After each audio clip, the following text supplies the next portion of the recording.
কথা শ্রবণ করা ছাড়া যে উদ্ধার নাই, গতি নাই, এটা বুঝতে পেরেছেন।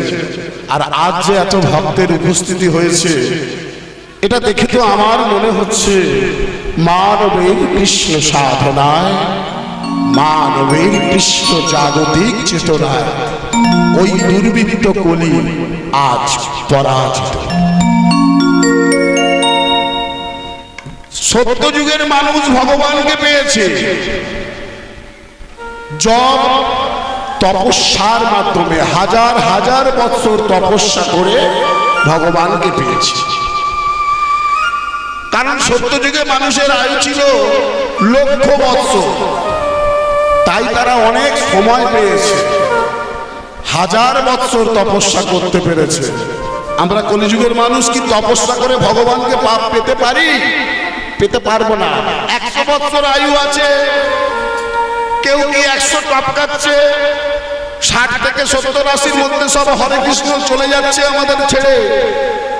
তাহলে আমরা কি তপস্যা করতে পারি? ভগবানকে তপস্যা করে পাই না। হ্যাঁ, কেউ কেউ তপস্যা করে, মাঝে মাঝে গুরুমন্ত্র জপ করে না, চোখ বন্ধ করে গুরুমন্ত্র 2-3 মিনিট না জপ করতে করতে ঘুমে যেন ঢলে গেল।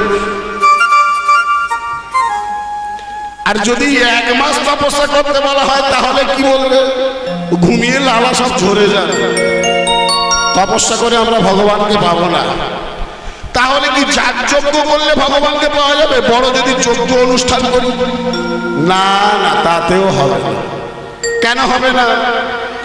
আমার টাকা আছে, আমি অর্থবান, সমাজে আমার একটা মান সম্মান আছে, আমি অনেকগুলো পুরোহিত একসঙ্গে ডেকে আমি একটা বিশাল বড় যজ্ঞ করব।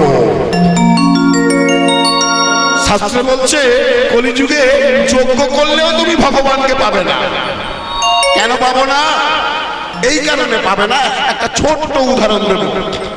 মনে করুন আমার বাড়িতে যজ্ঞ হচ্ছে, যিনি যজ্ঞ করছেন আর যিনি যজ্ঞ করাচ্ছেন, শুনে নেন, হরে কৃষ্ণ, যিনি যজ্ঞ করছেন অর্থাৎ বাড়ির মালিক, আর যিনি যজ্ঞ করবেন অর্থাৎ পুরোহিত মহাশয়, এই দুটোর কোনোটাই ঠিক নাই। কেন ঠিক নাই? আমি সর্বপ্রথমে ক্ষমা চেয়ে নিচ্ছি। আমি এটা বলছি যে আজও কিন্তু ধর্মনিষ্ঠাবান ব্রাহ্মণ আছেন, আজও নিষ্ঠাবান বৈষ্ণব আছেন, আজও সাধু যোগী আছেন। না হলে সূর্যচন্দ্রের উদয় হতো না, না হলে জোয়ার ভাটা বইতো না, না হলে আকাশের নক্ষত্র দেখা যেত না। কিন্তু সেটা কি গুটিতে কটি অর্থাৎ কোটিতে একটি। যিনি যজ্ঞ করাবেন অর্থাৎ পুরোহিত মশাই, সে কি করছে? কলিযুগের পুরোহিত বেশিরভাগ কি অখাদ্য কুখাদ্য গ্রহণ করে, যেগুলো বেদে নিষিদ্ধ, শাস্ত্রে নিষিদ্ধ, সেই সব খাবার খায়। আজকাল তো বাজারে গেলেই দেখতে পাই পুরোহিত মশাইরাও ব্যাগ নিয়ে খাসির মাংসের দোকানে লাইন দিয়েছে। তাহলে যে পুরোহিত মশাই মাছ মাংস ভক্ষণ করছেন, নিরামিষ ভোজি ছেড়ে দিয়ে, তাহলে সেই পুরোহিত মশাইয়ের মুখের বাক্য কি যজ্ঞানুষ্ঠানের সফল কর্ম করাতে পারবে? যে পুরোহিত মশাই যজ্ঞ করাচ্ছেন দেখবেন এরকম চেয়ারে বসে হাঁটুর উপরে হাঁটু তুলে ঘন ঘন ধূমপান করছে, মজ মজ করে বিড়ি টানছে। তাহলে সেই সকল পুরোহিত মশাইয়ের মুখের বাক্য কি বেদ বাক্য যেগুলো উচ্চারিত হবে মুখ থেকে, সেটা কি সফল হবে? যোগ্য হবে না। তাই বলে আমি সবাইকে বলছি না, কিন্তু আমি বলছি যে যে সকল পুরোহিত মশাই এগুলো করেন তাদেরকে উদ্দেশ্য করে। আমি প্রথমেই বলেছি এখনো ধর্মনিষ্ঠাবান পুরোহিত মশাই আছে। আর যিনি যজ্ঞ করছেন অর্থাৎ যার বাড়িতে যজ্ঞ হচ্ছে, সে কি করছে? এই যে পুরোহিত মশাই একটা লম্বা ফটো করে দিয়েছে যে যজ্ঞের দ্রব্য কিনে আনতে। হ্যাঁ, দোকানে গিয়ে বলছে দশকর্মা দোকানে, এই যে ভাই আমার বাড়িতে অনেক বড় যজ্ঞ করব, পুরোহিত মশাই 30টা ধুতি লিখেছে, যজ্ঞের ধুতি দাও। যজ্ঞের ধুতি কি? 3 হাত ধুতি, পরা হয়তো যাবে, কাছা দেওয়া যাবে না। যজ্ঞের ধুতি দাও। চিন্তা করুন, দেবতারা ওই ধুতি পরবে? পড়বে না। আচ্ছা বলছে গামছা লিখেছে ঠাকুর মশাই 25টা, তাহলে ওই যোগ্য হবে সেই রকম গামছা দাও।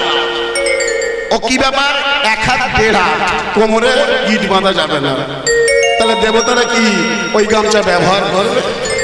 ও পুরোহিত মশাই এদিক দিয়ে নিয়ে যাবে, ওদিক দিয়ে গিয়ে আবার দশকর্মা দোকানে ফেলে দেবে। আচ্ছা এইবারে দেখুন, যজ্ঞের সব থেকে বড় দ্রব্য সেটা হচ্ছে ঘৃত, ঘি গো। লিখেছে কি 50 কেজি ঘি লাগবে।